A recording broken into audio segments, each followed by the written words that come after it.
Hello दोस्तों, स्वागत है आपका इस वीडियो लेक्चर में। आज हम लोग देखने जा रहे हैं प्राइम मिनिस्टर, जो कि हमारा पॉलिटी के इस नए सीरीज का 5th पार्ट है। तो चलिए शुरू करते हैं। प्राइम मिनिस्टर जो होते हैं सो लोकसभा के मेजोरिटी पार्टी के लीडर होते हैं। और ये अगर लीडर नहीं है, अगर किसी भी हाउस के मेंबर नहीं है, तो ये 6 महीना के अंदर उस हाउस का किसी भी हाउस, लोकसभा या फिर राज्यसभा का मेंबरशिप लेते हैं। इनको रियल एग्जीक्यूटिव हेड भी बोला जाता है। और एग्जीक्यूटिव हेड कौन होते हैं? तो प्रेसिडेंट। लेकिन रियल एग्जीक्यूटिव हेड किसको बोला जाता है? तो प्राइम मिनिस्टर को।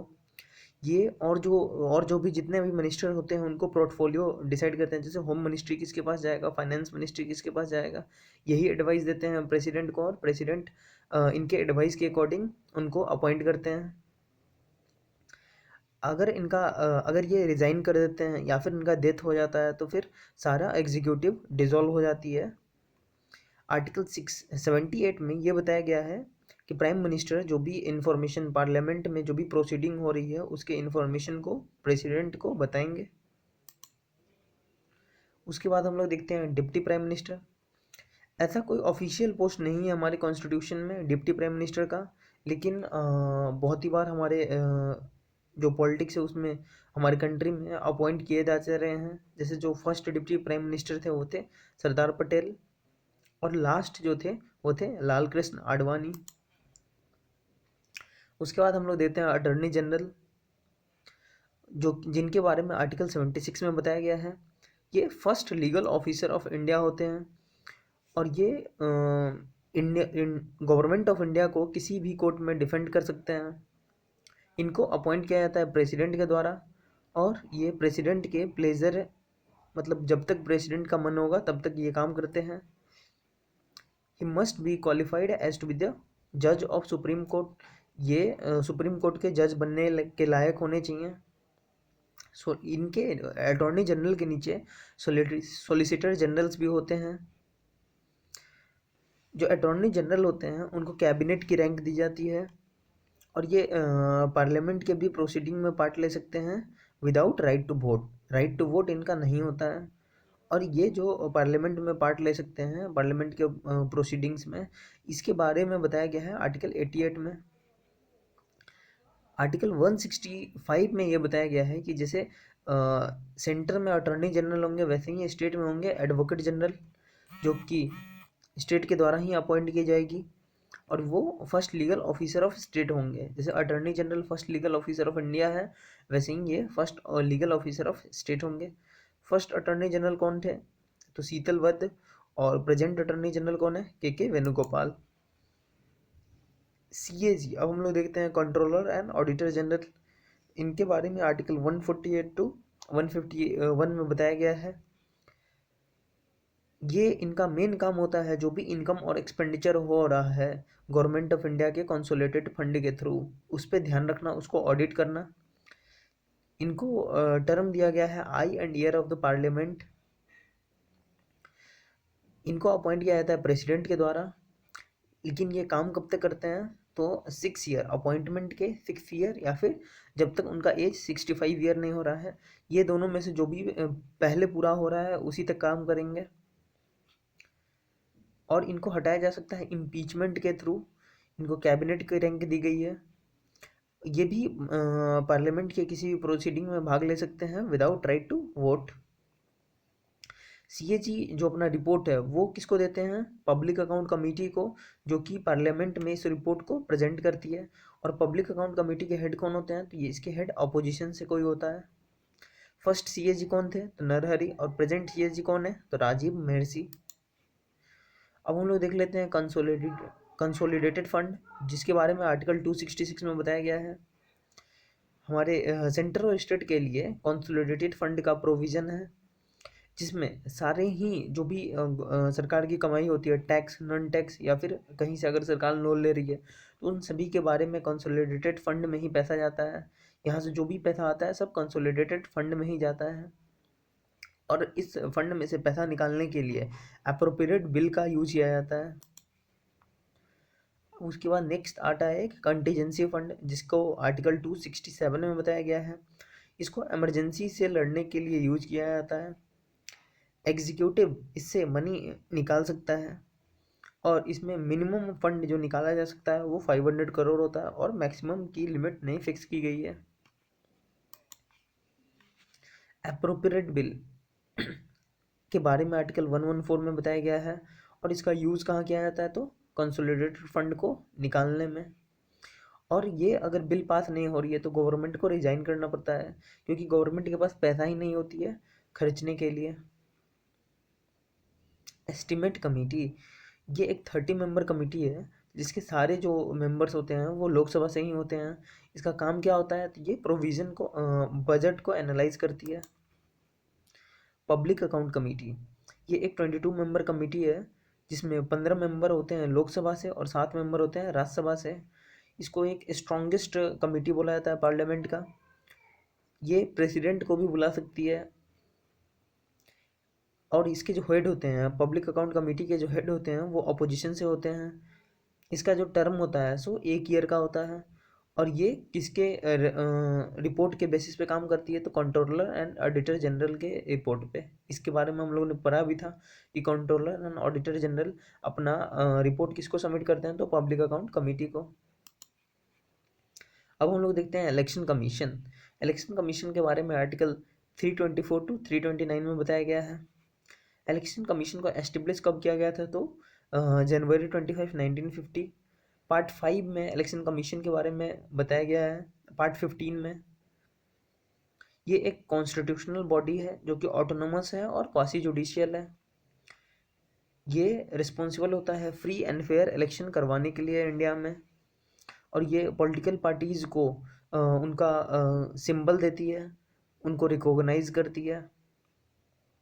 वोटर लिस्ट भी प्रिपेयर इलेक्शन कमीशन ही करती है। ये कौन कौन से इलेक्शन में पार्ट लेती है तो वो हम लोग देख लेते हैं। Lok Sabha election, Rajya Sabha election, legislative assembly, president, vice president, इन सभी इलेक्शन को करवाने का काम किसका होता है तो इलेक्शन कमीशन का। पहले एक ही इलेक्शन कमिश्नर थे लेकिन 1993 में 2 और इलेक्शन कमिश्नर ऐड कर दिए गए। चीफ इलेक्शन कमिश्नर और एक और जो 2 नए इलेक्शन कमिश्नर ऐड किए गए 1993 में। इन सभी को अपॉइंट किसके द्वारा किया जाता है तो प्रेसिडेंट के द्वारा किया जाता है। चीफ इलेक्शन कमिश्नर 6 साल या फिर 65 ईयर तक काम करते हैं, इन दोनों में से जो भी पूरा पहले हो जाए। अदर इलेक्शन कमिश्नर जो होते हैं वो 62 ईयर्स तक काम करते हैं। इलेक्शन कमिश्नर का जो स्टेटस होता है वो इक्विवेलेंट होता है सुप्रीम कोर्ट के जज के इक्वल। और आर्टिकल 324 के पार्ट 5 में ये बताया गया है कि चीफ इलेक्शन कमिश्नर के रिकमेंडेशन पे जो अदर इलेक्शन कमिश्नर 2 नए इलेक्शन कमिश्नर थे उनको हटाया जा सकता है। फर्स्ट इलेक्शन कमिश्नर कौन थे तो सुकुमार सेन। प्रेजेंट कौन है तो अंचल कुमार ज्योति। अब हम लोग देख लेते हैं स्टेट लेजिस्लेचर। जैसे सेंटर में पार्लियामेंट था तो वैसे ही स्टेट में क्या होता है स्टेट लेजिस्लेचर होता है। इसके बारे में आर्टिकल 168 में बताया गया है। ये रिस्पॉन्सिबल होता है स्टेट लिस्ट और कंकरेंट लिस्ट दोनों पे लॉ बनाने के लिए। इसके 3 पार्ट्स होते हैं। लेजिस्लेटिव काउंसिल जिसके बारे में आर्टिकल 169 में बताया गया है, लेजिस्लेटिव असेंबली जिसके बारे में आर्टिकल 170 में बताया गया है और गवर्नर जो आर्टिकल 153 में बताया गया है। लेजिस्लेटिव काउंसिल ये upper house of the state होता है। जैसे कि पार्लियामेंट का अपर हाउस क्या था तो राज्यसभा, वैसे ही वैसे ही स्टेट लेजिस्लेचर का क्या है तो लेजिस्लेटिव काउंसिल। इसके पास कोई रियल पावर नहीं होती है, ये सिर्फ एक एडवाइजरी बॉडी है। ये किसी भी बिल को मैक्सिमम 4 मंथ के लिए होल्ड कर सकती है। पार्लियामेंट के पास पावर होता है कि वो लेजिस्लेटिव काउंसिल को बना सकता है या फिर हटा सकता है, लेकिन किसके रिकमेंडेशन पे तो स्टेट लेजिस्लेटिव असेंबली के रिकमेंडेशन पे। इसमें कम से कम 40 मेंबर होने चाहिए और मैक्सिमम इसमें कितने मेंबर्स हो सकते हैं तो 1/3 लेजिस्लेटिव असेंबली के। अगर लेजिस्लेटिव असेंबली में टोटल 300 मेंबर हैं तो लेजिस्लेटिव काउंसिल में मैक्सिमम कितने मेंबर्स हो सकते हैं तो 100। प्रेजेंटली अभी हाल फिलहाल में 6 लेजिस्लेटिव काउंसिल है बिहार, यूपी, महाराष्ट्र, आंध्र प्रदेश, तेलंगाना और कर्नाटका में। अब हम लोग देख लेते हैं लेजिस्लेटिव असेंबली जिसके बारे में आर्टिकल 170 में बताया गया है। इसको lower house of the state भी बोला जाता है और टोटल हमारी कंट्री में 30 लेजिस्लेटिव असेंबली है। इसमें कम से कम कितने मेंबर्स होने चाहिए, तो 60 होने चाहिए। एक्सेप्शन भी बहुत हैं इसके। और मैक्सिमम नंबर कितने हो सकते हैं, तो 500। कितने हैं प्रेजेंटली मैक्सिमम नंबर किस स्टेट के हैं, तो यूपी का है जो कि 403 सीट्स है। अब हम लोग देखते हैं थर्ड पार्ट स्टेट लेजिस्लेचर का, जो है गवर्नर। और इसके बारे में आर्टिकल 153 में बताया गया है। इनको अपॉइंट एक या फिर एक से ज़्यादा स्टेट के लिए भी किया जा सकता है। और इनको अपॉइंट करते कौन है, तो प्रेसिडेंट। गवर्नर सेंटर को रिप्रेजेंट करता है स्टेट में। और ये जो अपॉइंट किए जाते हैं प्रेसिडेंट के द्वारा, ये प्रेसिडेंट के प्लेजर तक काम करते हैं, यानी कि प्रेसिडेंट जब भी इनको हटा सकते हैं। अंडर आर्टिकल 163 ये बताया गया है कि गवर्नर सीएम को अपॉइंट करेंगे। लेकिन पावर ऑफ सीएम जो भी पावर ऑफ सीएम का जो भी पावर है, उसको किस आर्टिकल में बताया गया है, आर्टिकल 167 में। आर्टिकल 161 में बताया गया है कि गवर्नर जो है सो क्या क्या पार्डन पावर कौन कौन सा गवर्नर के पास है। आर्टिकल 165 में क्या बताया गया है, he will appoint advocate general. Advocate general जो हम लोगों ने पढ़ा था स्टेट में होता है, उसको कौन अपॉइंट करेंगे, तो गवर्नर करेंगे। और इसके बारे में आर्टिकल 165 में बताया गया है। 213 में बताया गया है कि ऑर्डिनेंस इशू कर सकते हैं गवर्नर।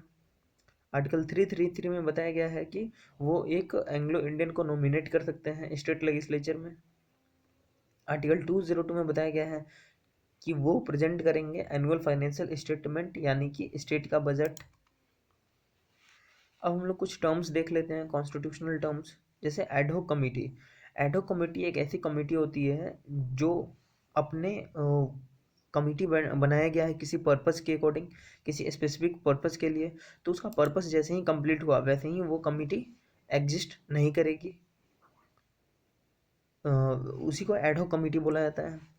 एडजॉर्नमेंट मोशन का मतलब क्या होता है, ये एक ऐसा मोशन होता है जिसको पार्लियामेंट में इंट्रोड्यूस किया जाता है किसी अर्जेंट मैटर पे, पब्लिक इंपॉर्टेंस के किसी अर्जेंट मैटर पे ध्यान लाने के लिए। और ये लाने के लिए मिनिमम 50 मेंबर्स का सपोर्ट चाहिए होता है। सेंसर मोशन, ये एक तरह का मोशन है जिससे हम लोग जो पार्लियामेंट के मेंबर्स हैं वो स्ट्रॉन्ग डिसअप्रूवल या फिर हार्श क्रिटिसिज्म को दिखाते हैं। विप विप पॉलिटिकल पार्टी के द्वारा रिलीज की जाती है ताकि वो किसी बिल को सपोर्ट कर पाएँ या फिर उसको अपोज कर पाएँ। हंग पार्लियामेंट का मतलब क्या होता है, अगर किसी भी पार्टी को मेजोरिटी नहीं मिली है इलेक्शन में तो उसी को बोला जाता है हंग पार्लियामेंट। क्वेश्चन आवर क्या होता है, फिक्स्ड टाइम फिक्स कर दिया जाता है ओरल क्वेश्चन के लिए। और उसमें जो भी पब्लिक इंपॉर्टेंस से रिलेटेड क्वेश्चन होती है, सोसाइटियल क्वेश्चन होते हैं, उसको पूछा जाता है। क्वेरम क्या होता है, मिनिमम नंबर जो भी मेंबर्स होते हैं किसी भी हाउस के, लोकसभा, राज्यसभा, लेजिस्लेटिव असेंबली या फिर लेजिस्लेटिव काउंसिल, तो मिनिमम नंबर जो चाहिए उसके प्रोसीडिंग को आगे बढ़ाने के लिए उसी को क्या बोला जाता है, क्वेरम बोला जाता है। और वोट टर्न अकाउंट क्या होता है, गवर्नमेंट एडवांस पेमेंट ही ले लेती है कॉन्सोलिडेटेड फंड से ताकि वो अपने खर्चे को चला पाए, उसी को क्या बोला जाता है, तो वोट ऑन अकाउंट बोला जाता है। तो आशा करते हैं आपको समझ आया होगा। मिलते हैं नेक्स्ट लेक्चर में। सब्सक्राइब करें, लाइक करें।